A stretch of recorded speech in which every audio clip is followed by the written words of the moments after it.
When I was little, my grandfather had this saying that was either you saw the bear or you didn't see the bear. And what he meant by that is know what you're talking about. There's no maybe, there's no I might have done this, or that might not have happened, or that might not have been the way it was, or what is it you're really telling me, or what's the truth, or what's the right answer that you're giving me here. I want to know yes or no. And it was just a very just strict saying that he had. And we took a family trip to Quebec. It's the only time I'd ever been there, a little mountainous area where a branch of my family lives, to meet them. It was my father, grandfather, and I. And one morning while we were up there, I went for a walk in the woods myself, down some logging path, and somewhere away from the house. And there was something moving in the trees, something dark, and in my mind was big. So I decided, okay, I'm going to back out of here since I'm on my own, don't really know where I am, and made my way back to the house where my grandfather was, and got to say, Grandpa, I might have seen a bear, and it was one of those awkward moments of, did you, didn't you, and his saying just coming to truth, to life. I don't know what I saw, but that's just sort of the funny side of it. But the reality being that his saying was just demanding a definitive answer.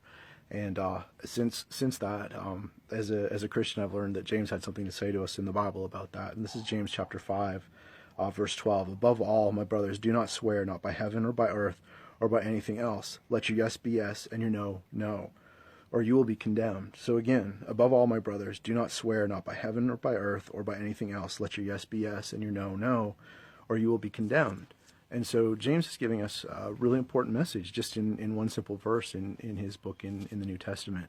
And that's an understanding that we shouldn't, as Christians, swear oaths. And it sounds like a strict rule to have to follow, but I want us to think about that for a minute. So we have a court system set up where people swear on a Bible or affirm in some manner that they're telling the truth, that their word just sitting up there on its own is not good enough.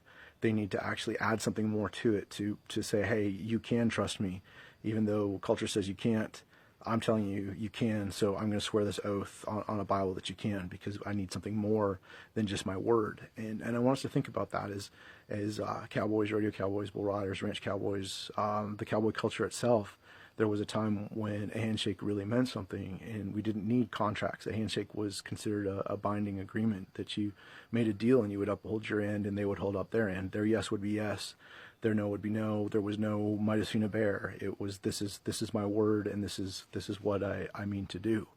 And what James is telling us is that as believers, we should be taken at our word. There's no need to add an oath. If we're adding an oath, we're suggesting there's something about us, just like in court, and that witness that's about to testify that swears an oath. We're suggesting there's something about our word that can't be counted on, that we need that something extra.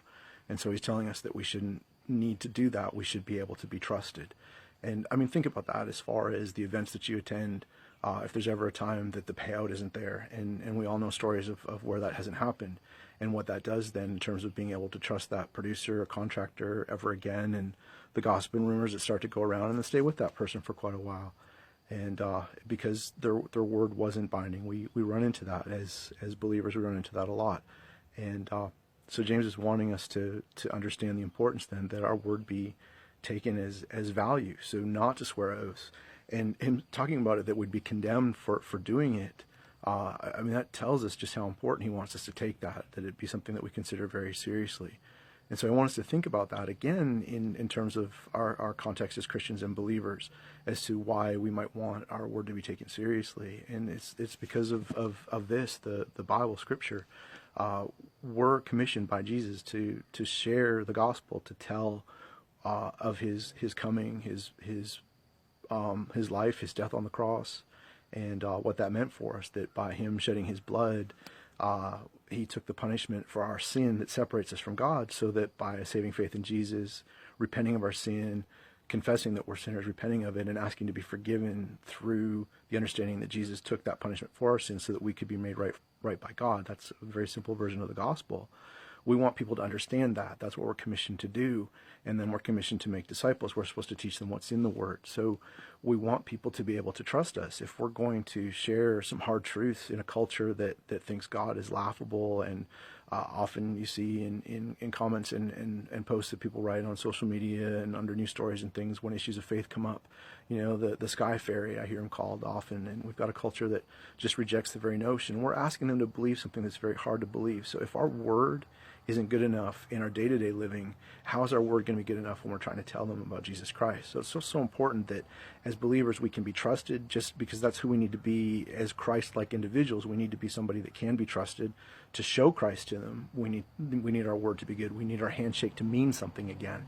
And so the same is said then for being able to share the faith. We're asking people to believe what we're telling them about Jesus Christ, but if they can't trust us in other ways, then how can they trust us when we tell them this book is real and its teachings are important and matter? So it's just something for us to think. It's a simple message, a simple verse, and just a statement that our yes be yes and our no be no, so that our word means something. If we tell someone we're going to do something, we do it. If we make a deal, our handshake should be enough. It should be enough that they can trust us and believe us, that we said we're going to do it. We're going to do it, or we're not going to do it. If we're not going to do something, then just be clear. No, I'm not going to be able to do that for you. And just make it clear and understood. It doesn't have to be offensive. And we also need to remember something that's important too. I mean, as much as James tells us we're going to be condemned, guys, we mess up. We overcommit.